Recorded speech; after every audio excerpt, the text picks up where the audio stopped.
Now that's significant. The Market Research Podcast. Hi everyone, thanks for joining us on this latest episode of Now That's Significant, a market research podcast. This is your host, Michael Howard, the Head of Marketing at InfoTools. Today we're joined by Marion Elliott, Director of Client Solutions at Schlesinger Group. Marion works to help clients employ research tech solutions to future-proof their insights practice. An avid follower of the latest trends and innovations, Marion is enthusiastic about market research, technology, and insights. Since 2018, she has served as lead on Wire's Wire in Color, Women in Research, the initiative, and which seeks to strengthen the connections among and raise the visibility of women of color in market research. Thanks for joining us on the show, Marion.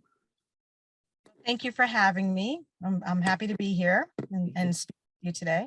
You're welcome. So, Marion, what's the most significant thing you're going to tell us today, which we'll unpack throughout the episode?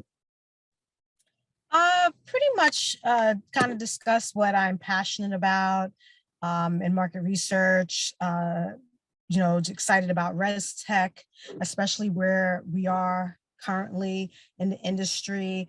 And, share with you, some of the things that I've been doing in Wire and why and Insights Association, and why working with these organizations is really important to me, and why it's great to have, other people involved and just be a part of the change in our industry. Cool. So to set the scene for the podcast,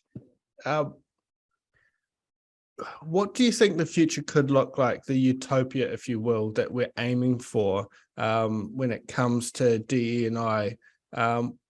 Imagine if it wasn't an issue anymore, if we'd achieved every single vision of organizations like Wire from an insights and consumer perspective. Sure. I guess if you put it from a utopia, where diversity and inclusion and equity, all things being equal, where people get to see, whether they're just coming into the industry, your mid-level or senior level, executive level, where you see people who look like you and have the opportunity to be at all of those levels, working together, having a voice, and, just be representative of what our actual world looks like, instead of a more homogenous industry that we kind of have now. So that would be ideal for me to see all walks of life at, in all areas of organizations within our industry. So, whether you work, behind the scenes or face to face, whenever you go to a conference, you're not just seeing the same people and not people who necessarily look like you in, executive roles or even the C-suite. And part of the Wire is to elevate women to get to the C-suite, right? So it's mid-level to senior level to C-suite. And I'm sure, you've seen some of the percentages. The percentages of women of color in the C-suite is very low. It probably is maybe in the 1%, if even that much. And so those areas that, again, in a utopia, I would like to see expand and look and be more equitable. Oh, for sure. Thanks for sharing. I mean, it'd be great to see that. We try so hard in the industry to get representation in our sample, and it would be great if it was reflected across the board through Absolutely. the whole. So I guess now's a good time to hear about the work that you've been doing, been involved with through Wire. Can you give us a download of that, please? Sure. So one of the things that made me volunteer with Wire I've always been on the sales side of the business. I'm very passionate when I'm working with my clients, understanding their business, understanding their business challenges, learning about different studies. And in the insights industry, that's exactly what it is. It's insights, right? So in working with The Wire, we want to hear the voices of all women, and then of course women of color. As a Black woman in this industry, when I started, I didn't see a lot of women that look like myself. One of the first women, it's ironic, one of the first women that I did encounter in the market research industry, she's now retired, but her daughter is now championing that business and cause. So it's a legacy business, and you may be familiar with her, Kai Fuentes, for Ebony Marketing Systems. She happens to be legacy, and we just end up having, end up being in the same industry and knowing each other. But back then when I first started, I didn't see women that looked like me. I didn't see a lot of women. I went to conferences and I saw a lot of men. And now this industry, if I'm not mistaken, is at least 50% or more women. So that's fantastic. Women of color, in all walks of life, have also increased in the industry.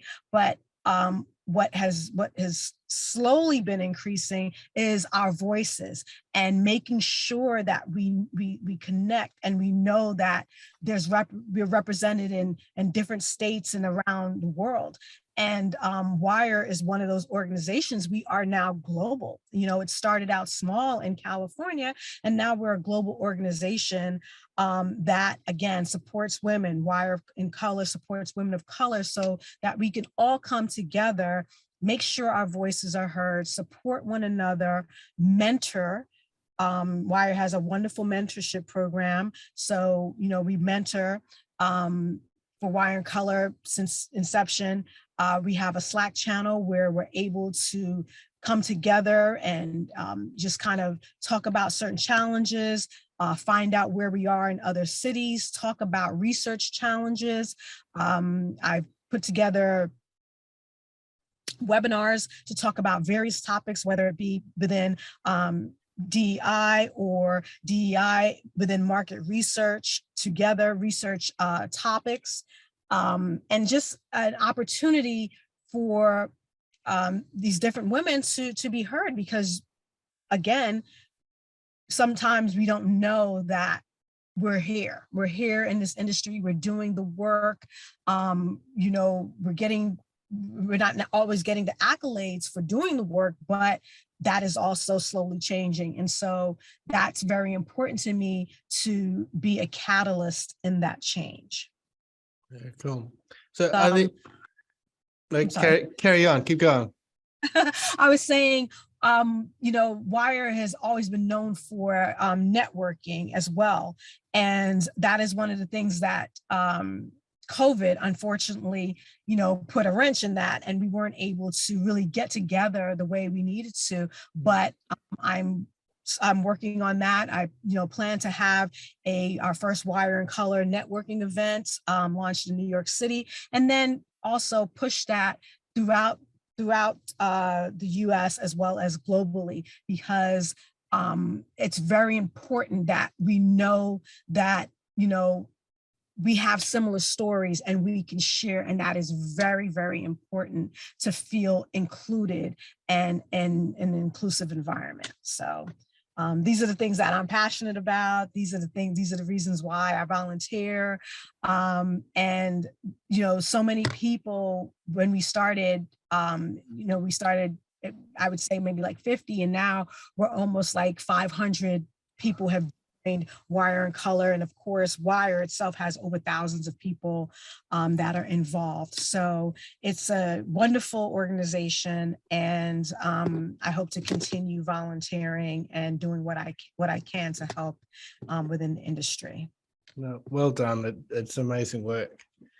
Are there any companies out there that are doing DE&I really well? Who's leading the pack from your perspective in the insight space? Well, I mean, I can't really, I wouldn't say who I feel, companies that are really doing it well, because I think the companies that are involved in DEI, I think they're all just very unique. And I think I'm happy just to know that there are companies within the industry that are doing it and realizing the importance of it. And so working with even companies like the Insights Association, we are basically, it's a partner organization with The Wire, right? So we do a lot of work with them, and they have, their Ideas Council, which is their DEI group. And, sometimes we work together, we have discussions together, because we all of the same like mind, in which we want to make the industry better. We want to make the industry inclusive. We want to make the industry equitable. And many of the, almost everyone on that, in that group, in that organization within Insights Association, they work for companies who also push and want to see all of the things that we're trying to do. So all of those companies that are involved, they're doing a great job. They're, Schlesinger has a entire group internally. We work with the Insights Association. They work with Wire. They have mentors from the Ideators group. So all of these different companies, I think, they realize the importance, and it's hard work, right? It's hard. One of the hardest things to do is, you can have an idea, you can have discussions, but for me, what's most important, and from the conversations I have with other colleagues, it's not just having those conversations, it's not just having those ideas, but it's actually being slow and steady and continuously doing the work to make sure that change is happening. And I think that sometimes when companies are doing that, if they don't immediately see a return of investment, so to speak, they drop the ball. But I believe that because those mistakes have happened in the past, that people are realizing you have to continue and you have to push through, and you have to be very intentional about the results that you want, right? What is it that you want to see change? Is it that you want to just have diversity? Because diversity without inclusion and without equity is fruitless, right? There's no point. You don't want just performative diversity. You want where people actually feel like they're being heard, that they're being seen, that they're being able to communicate, and that communication is transparent. That's what makes change, right? If someone is working somewhere and they're getting equitable pay, right? Women right now, we're the lowest paid. Women of color even lower paid. So all of those things have to be tackled. All of those things have to be discussed and come up with solutions in order for there to be real change. And it's not only the people on the ground, it's people mid-level, it's C-suite. They have to be involved, and they have to make sure that they're on board with all of the solutions that need to be done. You mentioned performative diversity there. What did you mean by that? And is that quite a common thing that you're seeing? Well, yes. I mean, there's been so many discussions about that, where we need more diversity. What does that mean? Oh, we need more people of color in our companies. So what happens is you figure out where you're going to find these people and how are you going to hire, and you get them there. Okay, so now you have them there. What is it that you're now offering? What is it that, when you're onboarding them, how are you explaining to them, how can they get to a certain place within the organization, right? What are the ways that they can, possibly be promoted? How are performance reviews done? All of these different things versus, the conversations have been where people come in, but then there's bias, right? There's unconscious bias. There's direct microaggressions, and many times, people of color discuss these things, but it falls on deaf ears, or it's not taken seriously. And then what happens is they leave, right? They leave, and then the company's at the drawing board again, and the process starts all over again. So we can't just stop there. It has to really, companies really have to be, again, intentional about what they mean by DEI. What does that mean for you? Does that mean you want people of color, but then when they get there, what do you want? You want them to be able to flourish, because studies have been done. When you have a really diverse and culturally accepting and inclusive company, your profits go up, right? Because people are happy. You have happy people don't leave. Right? And so that I think that is definitely getting better. I think with social media, LinkedIn, all of these different things, I don't think companies can hide as much anymore, because people are too vocal. And at this point in time, I don't know if people, if you've noticed, but this is a time where you have, I think, at least 4 generations working all together. You have Z, you have millennial, you have X, and you have boomer. They're all working together. That is a great challenge that companies have too. And that has a lot to do with inclusivity, right? You have to, everyone thinks differently, and companies are challenged with how do they bring all of these different, age groups and, thought processes and all of these things together. And it is a challenge. So it's a lot of work, but I believe that if people are open to doing the work and they are truly committed to change, I do believe it can be done. And it won't be done immediately, right? Be done immediately, but if the intentions are there, I think companies can do great things and with great people. Yeah. One thing when we've got such a huge task ahead of us is that we feel that we're never getting anywhere. But if we do stop and just reflect on actually how far we've come, it can actually give us a little bit of hope. So just thinking about that, on how far we have come in DEI, like what progress have we made so far? I do believe that the industry is a lot more diverse than it was. I do believe that the industry has opened up the discussions, right? And people are listening, and people want to get involved, and people are asking questions, whereas before it was quiet, right? Because market research is a I don't say introverted industry, but it's a quiet industry, right? And it's a niche industry, but because of the different crossovers, right? So you have like marketing and analytics, you have advertising, you have branding, you have so many different verticals of market research or marketing research that are now overlapping and intertwining with each other, that now you have a broader base, a broader group of people. And again, because you have so many generations involved, the conversation, there's so much conversation, and conversation is good as long as people are listening and a part of the conversation. And one of the biggest things is people really doing the work.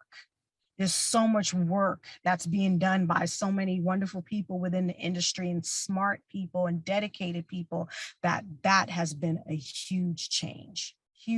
So yes, we've come really far, and and just the breadth of the conversations, right? What people are experiencing, they're open about it. People weren't as open before. And so that's a beautiful thing. That's a beautiful, people are feeling empowered, right? Empowered to share, and people can, and what they're sharing is resonating, not just, in their companies, but it's resonating within the industry, it's resonating globally. And so even for me, sometimes if it gets tough, right, because I'm not just doing this, I have my full-time job, I'm a mom, I do so many different things. But when I meet different people in the industry and we have these conversations, or I know that I've met so many people that I didn't even know were in this industry, that I didn't know what they did, just from things that I'm doing now, right? Within my organization, outside of my organization, that it makes me feel good. It makes me feel like I can push on when those days when it's just like, the frustration can be there, because nothing happens overnight. But just to know that someone will say, hey, you know what? Thanks for still, pushing. Thanks for still pushing. Thanks for still being a voice to what we're trying to do here. That it really helps. Or even talking to someone who's just coming into the industry, who's trying to navigate, I can tell them different things and help them along the way. And there's people who've been in the industry longer than me, and they've given me advice. And so all of these different things have been such a change, and just a breath of fresh air in the industry. Because when I started, I don't feel that I had that. I felt like it's not that I didn't feel like I had a voice. I think I didn't feel like I would be heard. And and technology, of course, is a huge game changer in that, right? Social media, just all of these things that we weren't doing before, especially even LinkedIn, at first it was just like you weren't supposed to talk about certain things on LinkedIn, and now you have so many different conversations, so many different groups, and again, podcasts, and so many different outlets of which people can be heard. So come a long way. We've come a long way, but that just means that if you continue the work, more change can be done. Yeah, nice, and it's awesome. So one of the things I do like to do on the podcast is to pose a question: what would happen to an organization who, unlike most businesses these days, choose not to work towards the future that you've been describing? What would be in store for them if they just turned their back on DE&I and just went down the homogenous route? Well, numbers don't lie, right? So I think those companies will get lost. They'll get lost, or they can possibly, go out of business, right? I think the most successful companies keep up with the speed of business. They keep up with the times. They're forever changing, and they're open to change. And so companies who are not open to change, companies who, are not interested or mindful of what is happening in society and the change, their clients are not going to want to work with them. Clients want to work with who has the latest and greatest, right? Clients want to know they're working with forward-thinking companies, thought leaders. And so if you're a company and you're not with the times, are you truly a thought leader? Do these really want to work with you? They may work with you because they know you. They may work with you because you may be a friend, but after a while, how long does that last? And what COVID has definitely shown us is that anything can happen at any point in time. And sometimes we're not in control of change. But if we sometimes are prepared or a step ahead, we can weather the storm. And so those companies may not be able to weather the storm if they're not willing to open their minds and really get on board. No, true. And I guess the other side of it is early adopters, they get access to the best talent that has been ignored or pushed to the side. And that creates a whole lot of goodwill, which lasts a long time, doesn't it? Long time. Yep. Yeah. Yeah. It's like technology, when smartphones came in, people didn't really want to, and then now that's all you have is smartphones. So I call them mavericks, right? The early adopters. They're not afraid, right? They're usually fearless, and they're not afraid to step ahead and sometimes be the only ones to do it, and then everyone wants to follow along, but they're way ahead of the game. Yeah, cool. So here at InfoTools, we talk a lot about finding the balance between technology and human aspects of market research. So from the sounds of it, you're doing something very similar as well that contributes to this balance, especially the work with Wire. But you do have a day job, and that's in ResTech, as you said. Can you tell us a bit more about that and perhaps your journey on where you are now? Sure. So when I began in market research, I actually went in working for a technology company, a software company within the market research industry. And I've always wanted to be in technology, associated with technology, just because I like to learn new things. I like to keep things moving. I like to always to offer my clients the latest and greatest. And so the wonderful thing about working with Schlesinger is we have so many different solutions, right? And even when COVID kicked in, and because many people know Schlesinger for having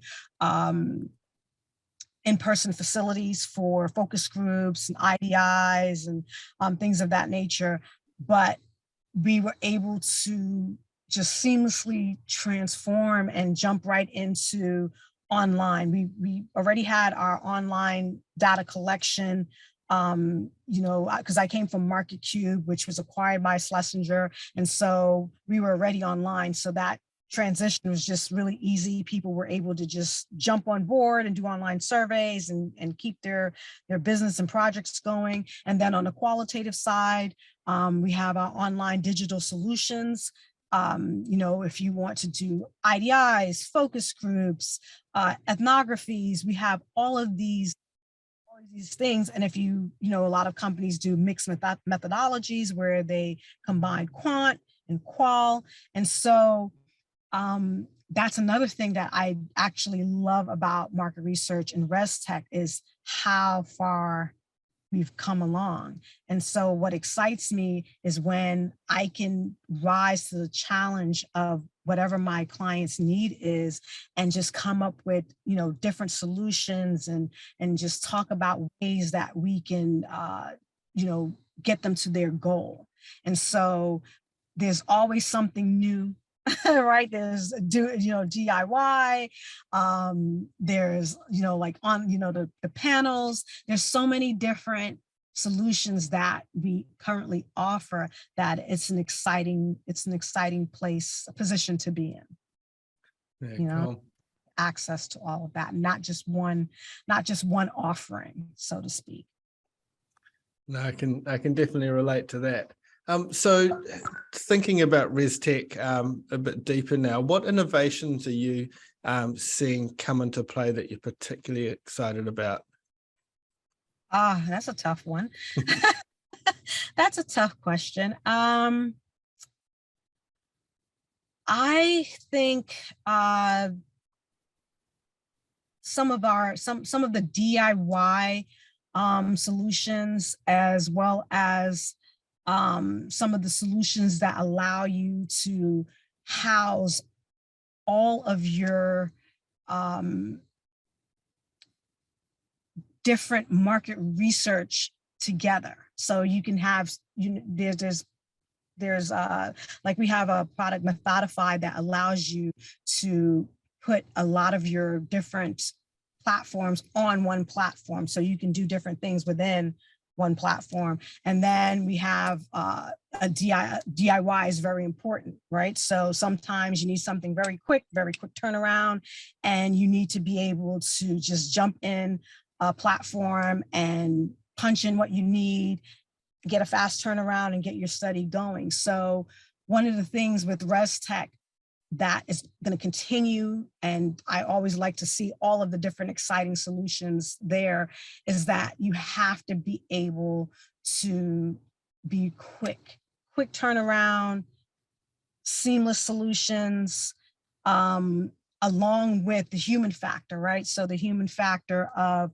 making sure you're talking to people who can guide you in the right direction and talk to you about the different solutions that are available. So there's so many different, there's so many different things, especially with mixed methodologies, right? Being able to, if most of the time you're talking to someone and they may have, want to do a focus group and IDI, but there's also a quant component, and being able to just put those two together and, help your client gain a lot of insight and understand, because there's people who are still, apprehensive when it comes to technology. And sometimes technology can be very clunky and convoluted, and, you want to work with solutions that are going to make it easier, right? Because everyone wants things to be easier. They want less headache and more projects, right? The better the projects go, the more clients you have, and the more revenue that companies make. And that's really, that is a big component, right? People want that their businesses are thriving, and so technology is always going to be a major part of that. And ResTech has really, really grown. And that was a tough question, though. Yeah. That was a very tough question. It's true. I mean, the way that I like to view technology is that it should just disappear. So people shouldn't know that they're using technology in their role. That it should just be business as usual. It should come naturally, and if you have to work too hard for it, then it needs to improve. Yes, because it's supposed to make your life easier, right? To make everything easier. And if it's, like you said, if it's making it difficult, then they need to go back to the drawing board and fix that. And that can be really challenging, because some of the things we need to do in market research is incredibly complex. It is. But it is. It's worth doing. So yes, absolutely. So at the start of the podcast, we talked about the intersection of DEI and technology. I guess here's the point where these two converge in this episode. How do you think they combine to help us to get to that future that you've been that we're all aiming for? Another tough question. I'm not sure how to answer that, honestly. I do know that there have been softwares that have tried to take away or eliminate some of the bias in hiring. I know, so that part from a technological standpoint, I think can be very important.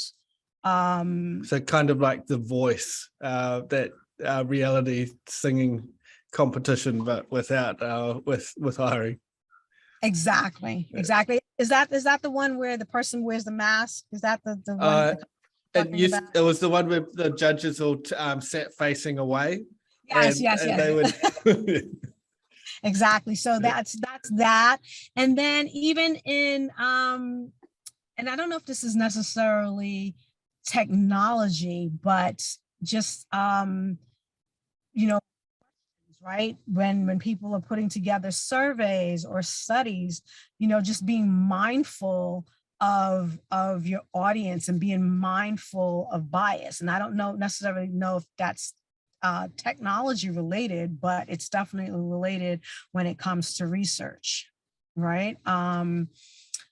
Yeah, but I mean, as far as technology, I think just in the hiring process, there probably needs to be, like I said, there's different softwares that are out there that's supposed to be working to eliminate some of that or alleviate some of the bias in hiring. Um, I think there are a lot of people of color who are in technology that there are different conferences with people BIPOC in tech. I've seen that where they're trying to be seen, and companies are hiring to make sure they have, again, diversity and inclusion within their companies. So other than that, I'm really not sure. I'm really not sure how that intertwines. How about representation in our sample data, etc.? Have you seen anything?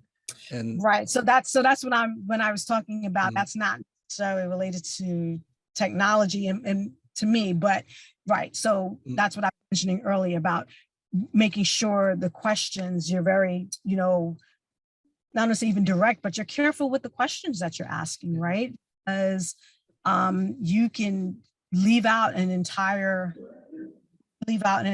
group of people, right? And it's not just people of color, it's people of cultures, it's people of their different sexuality, right? How they identify. And that's been a huge discussion, which is again, that's really great. And that is representative of the change that's happening within our industry. We've done lots of studies to do that. We're very mindful when we look at, I know within Schlesinger, when we see screeners, to look at the screeners that our clients are sending us and, offering our I don't want to say expertise, but offering suggestions if we see something, right? Because that's our role. Our role is we're consultants, we're consultative with our clients. So if we see something, I believe the client should trust us enough to hear our suggestions. I know my clients, we always have that conversation where it's, hey, look at our screener. If there's anything that you see, let us know. And I have not had any issues with clients taking suggestions and we having just open conversation and dialogue. And so I know that has been a very big discussion within our industry and even best practices. There are organizations that talk about best practices. Insights in Color is another organization that talks about best practices when it comes to screening, when it comes to hiring people of color within the industry. And again, we're all on the same page and want to be in the same direction when we're talking about all of those things, because again, we want to be companies that are representative of our real world, right? And our real world is diverse. Yeah, that's cool. So it sounds like there's a huge amount of interesting work that Wire is doing. At Wire and Color as well. How can people get involved? Well, they can go on our website, wire.com, and you'll see Wire and Color. You'll learn about all of our different programming, our mentorship programming. They can on our website, they can sign up for our Slack channel, and I'm always available. They can reach out to me directly. They can reach out to some of the executives at Wire marketing, Michelle Andre, who runs Wire. They can reach out to any of us, and we're always happy to help. We're always happy to have discussions and talk about different ways they can get involved, because there's so much work to do. No, very true. So any final reflections or points you want to discuss before we close? I'm just really excited for what the future holds in regards to ResTech. I'm excited, or just I should more say passionate, and I believe that the change will continue. We have so many passionate leaders within Wire, within, you know, people who volunteer within Wire, within Insights Association, just the different organizations and industry overall, who are very passionate about change. And just with their help, you know, the continued work that everyone's doing, I'm very, I don't want to even say hopeful, but I'm very excited that we will continue to increase and spread the change, you know, globally within our industry as it grows. And then also introduce, so many more people are being introduced to our industry. So that's exciting as well. And as we introduce, you know, our industry and make it more world known or even nationally known, that we're just going to bring even greater minds to our industry, and that's exciting in itself, right? More great minds to help us bring better insights to our clients and just the industry overall. Yeah, fantastic. So if I can recap what we've talked about today.